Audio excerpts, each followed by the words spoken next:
आता आपण पेलारमध्ये आहोत आणि पेलारमधील ही शाळा पाहताय। ही पेलारमध्ये असलेली एकमेव शाळा आहे।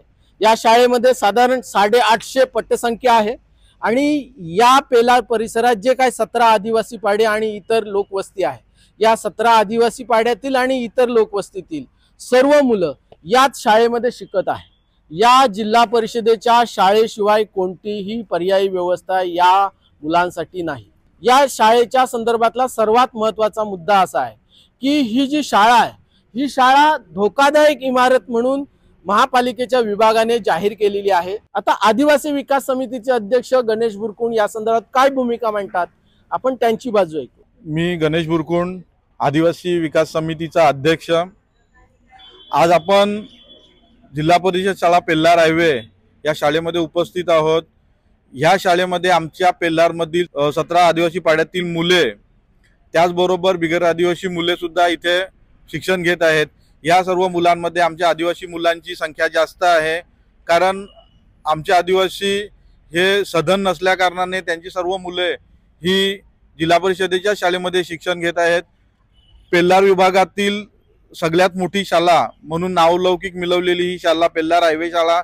या शाळेमध्ये 1ली ते 10वी पर्यंत वर्ग भरतात आणि साधारणतः ही 2 शिफ्टमध्ये शाळा भरते। या शाळेमध्ये आमच्या विभागातील साधारणतः 850 पटसंख्या असून या शाळेमध्ये 850 मुलंही शिक्षण घेत आहेत। आपण बघितलं असेल, मागे जिल्ह्यामध्ये बऱ्याच अशा जिल्हा परिषदेच्या शाळा आहेत की ज्या कमी पटसंख्येअभावी बंद करण्याचा निर्णय शासन दरबारी झाला होता। त्याचप्रमाणे आपली ही जी शाळा आहे सोपा पेल्लार हायवे, या शाळेमध्ये 850 मुलं शिक्षण घेत असताना इथे पुरेसा शिक्षक वर्ग सुद्धा आहे, परंतु शाळेची बिल्डिंग ही अतिशय निकृष्ट आहे। मुलं शिक्षण घेत असताना त्यांना जीव मुठीत घेऊन शिक्षण घ्यावं लागत आहे।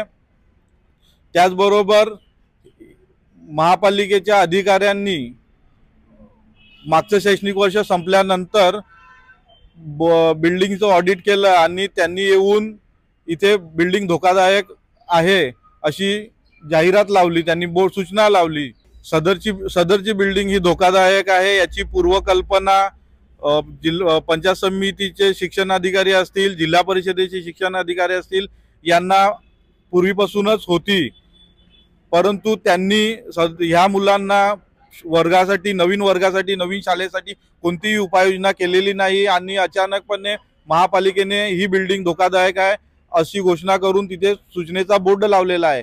मग ही आमची 850 आमच्या गावातील 850 मुलं कोणत्या शाळेत जातील याची कोणतीही पूर्वतयारी केलेली नाही। ह्याला सर्वस्वी जबाबदार शिक्षण अधिकारी असतील। जर ह्या बिल्डिंगच्या माध्यमातून एखादा अपघात झाला, एखादी दुखापत झाली तर आम्ही संबंधित अधिकाऱ्यांवरती सदोष मनुष्यवधाचा गुन्हा दाखल करावा अशी मागणी करणार आहोत।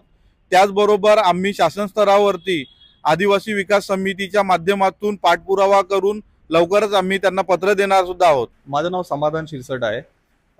गेल्या वर्षीचं शैक्षणिक वर्ष जसं संपलेलं आहे तेव्हाच महानगरपालिकेने ही जी बिल्डिंग आहे ती अनधिकृत घोषित केलेली आहे आणि त्याच्यामुळे जिथे जी मुलं शिकतायत त्यांचा आत्ता 13 तारखेला जी शाळा सुरू होणार आहे त्या 15 तारखेला, तर आज मला वाटतं 11 तारीख आहे आणि 15 तारखेला शाळा सुरू होणार आहे। तर त्या मुलांचं त्यांनी जेव्हा त्यांनी हे बोर्ड जेव्हा लावला त्याच्यानंतर शिक्षण अधिकाऱ्यांनी आणि बाकी लोकांनी मिळून त्यांनी इथल्या मुलांची पर्यायी व्यवस्था करायला हवी होती।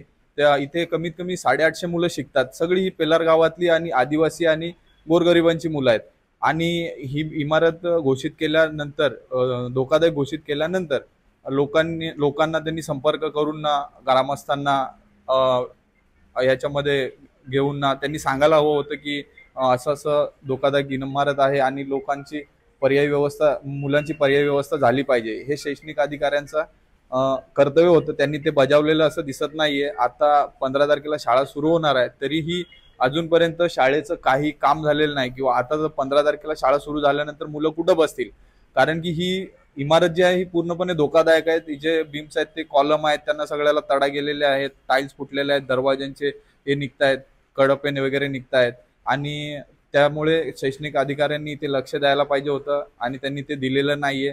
जर उद्या काही प्रसंग झाला तर याला पूर्णपणे शैक्षणिक जे इथले अधिकारी आहेत ते जिम्मेदार असतील. महापालिका शाळेची इमारत धोकादायक असल्याचं घोषित करून मोकळी झाली आहे, परंतु आता मुलांच्या शिक्षणाचं काय? 850 मुलांच्या भवितव्याचा प्रश्न आहे. त्यामुळे गणेश बुरकुण यांचं असं म्हणणं आहे की याला सर्वस्वी जबाबदार वसई पंचायत समितीचे गट शिक्षण अधिकारी, पालघर जिल्हा परिषदेचे शिक्षण विभागाचे अधिकारी आहेत. त्यांनी या मुलांच्या शिक्षणाची पर्यायी व्यवस्था करायची आहे. मागचं शैक्षणिक वर्ष संपण्याच्या आधी महापालिकेच्या अधिकाऱ्यांनी ही शाळेची इमारत धोकादायक आहे असं कळवलेलं होतं. त्यामुळे शाळेच्या इमारतीच्या संदर्भात पर्यायी व्यवस्था करण्याची जबाबदारी शिक्षण विभागाची होती. शिक्षण विभागाने काही राजकीय नेत्यांशी, काही सामाजिक कार्यकर्त्यांशी संवाद साधायला हवा होता, पर्यायी व्यवस्था उभी करायला होती, परंतु शिक्षण विभागाच्या अधिकाऱ्यांनी याकडे ढुंकूनही लक्ष दिलेलं नाही. परंतु जर उद्या मोठं वादळ आलं आणि या शाळेची इमारत कोसळली, शाळेचे वर्ग चालू राहिले आणि जर धोकादायक इमारत कोसळली तर मुलांच्या जीविताचा प्रश्न आहे. त्यामुळे गणेश बुरकुण यांनी स्पष्टपणे इशारा दिलाय, जर कोणती दुर्घटना घडली तर वसई पंचायत समितीचे शिक्षण विभागाचे अधिकारी, गटविकास अधिकारी, पालघर जिल्हा परिषदेचे शिक्षण विभागाचे अधिकारी हे मनुष्यवधाचा गुन्हा दाखल करण्यास पात्र ठरतील असा स्पष्ट इशारा आदिवासी विकास समितीचे अध्यक्ष गणेश बुरकुण यांनी दिलेला आहे.